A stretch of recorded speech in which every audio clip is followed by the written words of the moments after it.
تو عمر بن خطاب رضی اللہ عنہ ایک دفعہ تجارتی قافلے کے ساتھ مال لے کر مکے سے شام گئے۔ قافلے میں قریش کے کئی اور بڑے سردار بھی شامل تھے۔ یہ قافلہ شام کے سب سے بڑے شہر دمشق گیا اور وہاں اپنا مال بیچ کر مکہ واپس روانہ ہو رہا تھا۔ تھوڑا سا فاصلہ طے کرنے پر حضرت عمر کو یاد آیا کہ ان کی ایک رشتہ دار خاتون نے کچھ سونا دیا تھا کہ اسے بیچ کر کچھ کپڑے وغیرہ لیتے آئیں۔ انہوں نے اپنے قافلے کے ساتھیوں سے کہا کہ فلاں عورت کا کام کرنے واپس دمشق جا رہا ہوں، کوشش کروں گا کہ یہ کام کر کے جلدی واپس آ جاؤں۔ حضرت عمر دمشق واپس گئے تو بازار بند ہو چکے تھے۔ مجبوراً انہوں نے ایک مسافر خانے میں پذیر کیا اور تھوڑی دیر بعد اللہ کا ایک نیک بندہ ان کے پاس آیا اور مسافر خانے میں ان کو جگا کر ان کو اپنے ساتھ لے آیا اپنے گھر پہ۔ اور یہ بات واضح نہیں تھی کہ وہ شخص ان کو پہلے سے جانتا تھا یا ان کے والد خطاب سے اس کی واقفیت تھی۔ انہوں نے حضرت عمر کی بڑی خاطر و مدارت کی اور کھانا کھا کر وہ سو گئے اور ان کا میزبان رات بھر عبادت کرتا رہا۔ صبح کو حضرت عمر بیدار ہوئے تو ان کے میزبان نے کہا کہ آپ اکیلے بازار نہ جائیے گا، بازار میں لٹیرے اکثر مسافروں کو لوٹتے رہتے ہیں، میرے ساتھ چلیے گا۔ یہ کہہ کر وہ سو گیا کیونکہ رات بھر جاگ رہا تھا۔ حضرت عمر نے اس کو جگانا مناسب نہ سمجھا اور اکیلے ہی بازار چلے گئے۔ ابھی بازار کھلا ہی نہیں تھا کہ وہ بازار کھلنے کا انتظار کرنے لگے۔ کچھ دیر بعد ایک عیسائی پادری اپنے نوکروں کے ساتھ آیا اور حضرت عمر کی طرف اشارہ کر کے اپنے نوکروں کو حکم دیا کہ اس شخص کو پکڑ لو، یہ گرجے کا کام بہت اچھی طریقے سے کر لے گا۔ اس وقت میں حضرت عمر بڑے تنومند پہلوان تھے۔ پادری کے غلاموں نے اس کو پکڑ لیا اور ایک پرانے گرجے میں لے گئے۔ پادری نے ان کو ایک ہتھوڑا دیا اور انہیں گرجے کی ایک دیوار توڑنے پر لگا دیا۔ ایسا معلوم ہوتا تھا کہ وہ اس جگہ پر ایک نیا گرجا بنانا چاہتا ہے۔ حضرت عمر دن بھر کام کرتے رہے۔ کہیں شام کو جا کر چھٹی ملی، وہ تھکے ہارے واپس مسافر خانے میں پہنچے۔ پہلے ہی دن والا نیک آدمی پھر آیا۔ آپ کدھر چلے گئے تھے؟ حضرت عمر نے اسے سارا قصہ سنایا۔ وہ شخص آج بھی انہیں اپنے گھر لے آیا اور ان کی بڑی خاطر و مدارت کی اور انہیں تاکید کی کہ کل بازار جاتے وقت مجھے ساتھ لے جائیے گا۔ اس کے بعد وہ عبادت میں مشغول ہو گیا اور حضرت عمر سو گئے۔ دوسرے دن حضرت عمر بیدار ہوئے تو اپنے نیک میزبان کو سوتے پایا۔ انہوں نے اب کی بار بھی اس کو جگانا مناسب نہ سمجھا اور اکیلے ہی بازار چلے گئے۔ اتفاق سے پھر وہی پادری اپنے غلاموں کے ساتھ آیا اور حضرت عمر کو پکڑ کے ساتھ لے گیا۔ انہیں غصہ تو بہت آیا لیکن کیا کرتے، غیر ملک میں وہ اکیلے تھے اور کوئی ہتھیار بھی پاس نہ تھا۔ دوسری طرف پادری کے ساتھ 7-8 نوکر تھے اور وہ سب ہتھیار بند تھے۔ پہلے دن کی طرح ہی حضرت عمر ہتھوڑے کے ساتھ گرجے کی دیوار توڑتے رہے۔ جب دھوپ تیز ہوئی تو نوکر اور پادری انہیں کام میں مشغول دیکھ کر چلے گئے اور حضرت عمر دیوار کے سائے میں دم لینے کے لیے بیٹھ گئے۔ اتنی دیر میں وہ پادری چپکے سے آیا اور حضرت عمر کے سر پر ضرب لگائی اور کہا کہ ہم سب گھر گئے تو تم نے کام ہی چھوڑ دیا۔ اب حضرت عمر کو صبر کی تاب نہ رہی۔ انہوں نے ادھر ادھر نظر دوڑائی اور ہر طرف سناٹا تھا۔ انہوں نے پادری کو گھوڑے سے کھینچ کر نیچے کر لیا اور اس کے سر پر ہتھوڑے پہ ہتھوڑے مارنا شروع کر دی۔ وہ بہت چیخا چلایا لیکن اس کی مدد کے لیے کوئی نہ پہنچا۔ حضرت عمر نے ٹوٹی ہوئی دیوار کا ایک بھاری ٹکڑا اٹھا کر اس کے سر پر دے مارا۔ وہ پہلے ہی زخمی تھا اور اب اس نے دم دے دیا۔ اس کو مرتے دیکھ کر حضرت عمر تیزی سے بھاگ کھڑے ہوئے اور جس راستے سے وہ دمشق آئے تھے وہ راستہ چھوڑ کر ایک دوسرے راستے پر چل پڑے۔ شہر سے کافی دور انہیں ایک خچر پر سوار ایک رومی ملا جو روم سے تعلق رکھتا تھا۔ وہ ان کے ساتھ چلنے لگا۔ وہ کچھ باتیں کرنے لگا لیکن نہ حضرت عمر ان کی زبان سمجھتے تھے نہ وہ حضرت عمر کی زبان سمجھتا تھا، اس لیے یکا یک اپنی تلوار پر ہاتھ ڈالا۔ حضرت عمر سمجھ گئے کہ وہ ان پر وار کرنا چاہتا ہے۔ انہوں نے فوراً خچر سے اس کو کھینچ لیا اور اسے تلوار چھین کر ایک ہی وار میں اس کا کام تمام کر دیا اور پھر آپ خچر پر سوار ہو کر آگے چل دیے۔ اس کا آگے کیا ہوا اس کا حال خود حضرت عمر نے اس طرح بیان کیا ہے کہ اس جگہ سے روانہ ہو کر میں ایک گرجے پہنچا۔ یہاں عیسائیوں کی ایک جماعت رہتی تھی۔ میں گرجے کے اندر داخل ہوا تو گرجے میں رہنے والے سب لوگ میرے ارد گرد جمع ہو گئے اور مجھ سے میرے حالات کے بارے میں پوچھنے لگے۔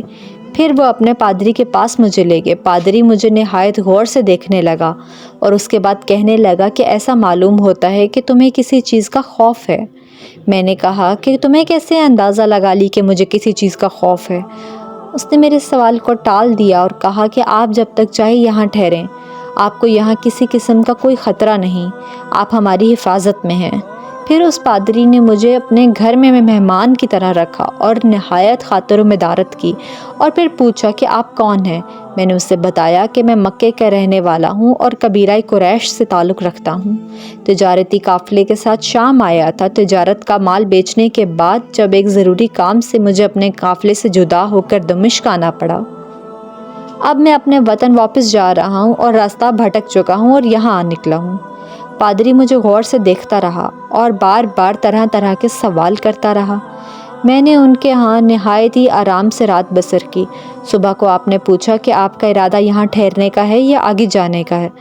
اب میں نے کہا کہ میں آپ سے رخصت ہونا چاہوں گا۔ یہ سن کر پادری نے اپنا ایک شاندار گدھا جو نہایت ہی خوبصورت اور تیز رفتار تھا، اس کی پیٹھ پر کھانے کی مزیدار چیزیں اور تحفے بھرے ہوئے تھے، اور پھر کہنے لگا کہ آپ اس گدھے پر سوار ہو جائیں اور چل پڑیں۔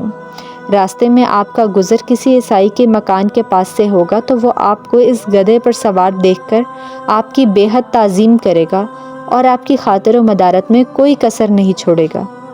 یہ کہہ کر پادری نے میرا ہاتھ پکڑا اور تنہائی میں لے کر کہنے لگا کہ اے عمر، آپ پر میرا حق واجب ہو گیا ہے۔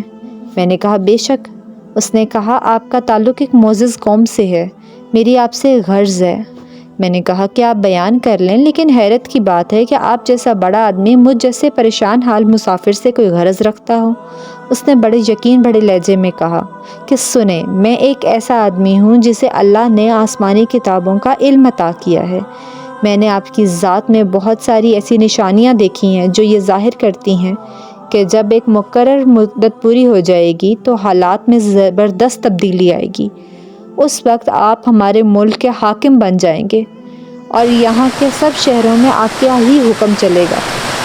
اس کے بعد پادری نے اپنی جیب سے دوات، قلم اور کاغذ نکالا اور کہا میری غرض یہ ہے کہ آپ اس کاغذ پر لکھ دیں کہ اس گرجے اور اس کی جائیداد پر کسی قسم کا کوئی موصول لاگو نہیں کیا جائے گا۔ میں نے حیران ہو کر پادری سے کہا کہ آپ مجھ سے مذاق تو نہیں کر رہے؟ اس نے کہا قسم ہے اس ذات کی جس نے عیسیٰ علیہ السلام پر انجیل نازل فرمائی، میں جو کچھ کہہ رہا ہوں وہ بالکل سچ ہے۔ آپ مہربانی کریں اور مہربانی فرما کر یہ میری درخواست قبول کریں۔ میں نے پادری کی باتوں کو اس کا وہم سمجھا اور جیسا اس نے کہا میں نے ویسا ہی اس کاغذ پر لکھ کر اسے دے دی۔ اس کے بعد گدھے پر سوار ہو کر چل پڑا۔ راستے میں مجھے کئی جگہوں پر عیسائی کی جماعتیں ملی۔ انہوں نے مجھے ایک پادری کے گدھے پر سوار دیکھ کر میری بڑی خاطر و مدارت کی۔ میں اس طرح جگہ جگہ عیسائیوں کا مہمان بنتا رہا اور اپنی منزل تک پہنچ گیا۔ اللہ کی شان، جس تجارتی قافلے کے ساتھ میں گیا تھا وہ کافی دیر میرا انتظار کرنے کے بعد اسی جگہ سے چل پڑا تھا جہاں میں نے اسے چھوڑا تھا، اور اب تبوک پہ ایک کنویں کے قریب ڈیرا ڈالے ہوئے تھے۔ قافلے والے میرے ساتھی مجھے دیکھ کر میری طرف دوڑ پڑے اور مجھ سے مل کر بہت خوش ہوئے اور کہنے لگے اے ابن خطاب، ہم نے تمہارا انتظار کرتے کرتے بالکل مایوس ہو گئے اور ہم نے اس مقام کو کوچ کر دیا جہاں سے تم واپس دمشق گئے تھے، مگر تمہارے بارے میں ہم سخت پریشان تھے۔ یہ بتاؤ تو اتنے دن کہاں رہے تم؟ اس نے وہ تمام حالات ان کو بیان کیے جو ان کو پیش آئے، لیکن پادری سے جو ان کی گفتگو تنہائی میں ہوئی وہ بالکل ظاہر نہ کی، کیونکہ وہ پادری کی اس باتوں کو صرف وہم سمجھتے تھے اور اس کی عقیدے کی کمزوری سمجھ رہے تھے۔ قریش کے ایک سردار ابو سفیان بھی اس قافلے میں شامل تھے۔ انہوں نے مجھے اس شاندار گدھے پر سوار دیکھ کر کہا ارے تم لوگ اس نوجوان کی اقبال منتی تو دیکھو، اسے کسی ایسے میدان میں چھوڑ دیا جائے جہاں نہ پانی ہو نہ سبزہ، پھر بھی اسے رزق مل جائے گا۔ پادری نے رخصت کرتے وقت کہا تھا کہ جب میں اپنے ساتھیوں کے پاس پہنچ جاؤں اور گدھے کی ضرورت نہ رہے تو اس کی رسی کو مضبوطی سے باندھ کر گدھے کو اسی جگہ پر چھوڑ دوں، لہٰذا میں نے ایسا ہی کیا۔ یہ دیکھ کر ابو سفیان نے کہا ارے تم نے یہ کیا کر دیا؟ گدھے کو ایسی جگہ پر چھوڑ دیا جہاں چور و چکے اور درندے اکثر گزرتے رہتے ہیں؟ میں نے کہا ہاں، اس کے مالک نے مجھے ایسا ہی کرنے کو کہا تھا، وہ اس کی عادتوں سے زیادہ واقف ہے۔ اب وہ جگہ گدھے والا کنواں کے نام سے مشہور ہے۔ وہاں سے روانہ ہو کر ہمارا قافلہ مکہ پہنچا۔ میری اور پادری کے درمیان جو گفتگو ہوئی تھی وہ مجھے بھلائے نہ بھولتی تھی۔ پہلے تو کئی دنوں تک میں نے اسے اپنے دل میں ہی رکھا اور پھر مجھ سے ضبط نہ ہوا، اور پھر میں نے یہ راز اپنی رشتہ دار خاتون کے سامنے یہ راز ظاہر کیا۔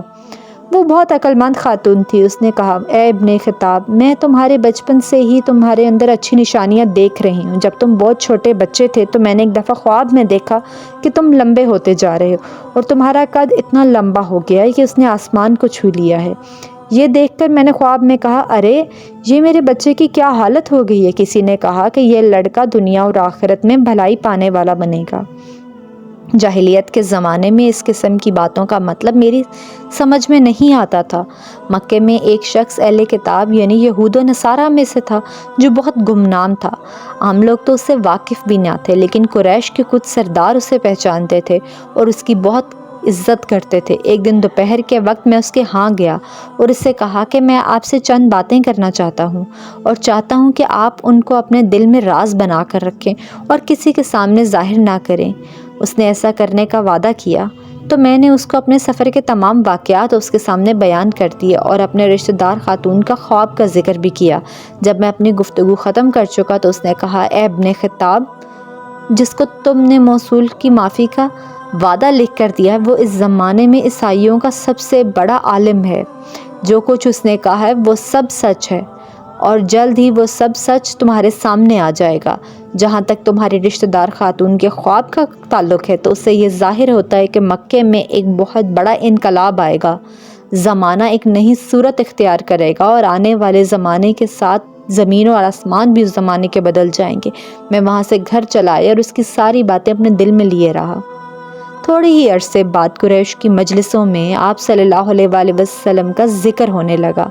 یہ لوگ اس بات پر چڑھتے تھے کہ محمد صلی اللہ علیہ وآلہ وسلم اپنے آپ کو اللہ کا رسول کہتے ہیں، لوگوں کی بتوں کی پوجا کرنے سے منع کرتے ہیں اور ایک اللہ کو ماننے پر زور دیتے ہیں۔ جلد ہی اللہ تعالیٰ نے اسلام کو ظاہر کر دیا اور مجھے یقین ہو گیا کہ حالات وہی صورت اختیار کر رہے ہیں جس کی طرف آسمانی کتابوں کے شال شان پادری نے اشارہ کیا تھا۔ نبوت کے 6 سال حضرت عمر نے اسلام قبول کر لیا اور رسول اللہ صلی اللہ علیہ وآلہ وسلم کے جانثار ساتھی بن گئے۔ 11 ہجری میں آپ صلی اللہ علیہ وآلہ وسلم نے پردہ فرمایا تو حضرت ابو بکر مسلمانوں کے پہلے خلیفہ بنے۔ 13 ہجری میں انہوں نے وفات پائی تو حضرت عمر خلیفہ بنے۔ ان کے سفر نامے کی روایت کرنے والے کے راوی کا بیان ہے کہ حضرت عمر فاروق اپنے زمانے کے خلافت میں شام تشریف لے گئے اور ایک بہت بوڑھا آدمی جس کے بال برف کی طرح سفید ہو چکے تھے عیسائیوں کی ایک جماعت کے ساتھ ان کی خدمت میں حاضر ہوا اور عرض کیا، اے امیر المومنین، کیا آپ مجھے جانتے ہیں؟ حضرت عمر نے فرمایا کہ اگر آپ شام کے فلاں نگر کے پادری ہیں تو میں آپ کو پہچانتا ہوں۔ تو اس نے کہا، جی ہاں، میں وہی پادری ہوں۔ حضرت عمر فاروق رضی اللہ عنہ نے فرمایا کہ میں نے آپ سے لکھ کر جو عہد کیا تھا وہ آج بھی قائم ہے۔ اللہ تعالیٰ نے اپنے رسول صلی اللہ علیہ وآلہ وسلم کے ذریعے ہمیں عزت بخشی۔ انہوں نے ہمیں اللہ تعالیٰ کی پسندیدہ دین اسلام کی طرف دعوت دی اور ہم نے یہ قبول کی۔ آپ نے ہی مجھے ان باتوں کی طرف آگاہ کیا تھا اور اب آپ کو کون سی چیز اسلام قبول کرنے سے روکتی ہے؟ بوڑھے پادری نے حضرت عمر کی باتیں سن کر اسی وقت اپنے ساتھیوں سمیت کلمہ پڑھ کر اسلام کی دولت حاصل کر لی۔ اللہ تعالی ہم سب کو اپنے حفظ و ایمان میں رکھے اور قرآن و حدیث کے اوپر چلنے کی توفیق عطا فرمائے۔ اور اگر آپ کو یہ ویڈیو پسند آئی ہے تو چینل کو لائک، شیئر اور سبسکرائب ضرور کریں۔ شکریہ، ملتے ہیں اگلی ویڈیو کے ساتھ۔ اپنا بہت خیال رکھیں۔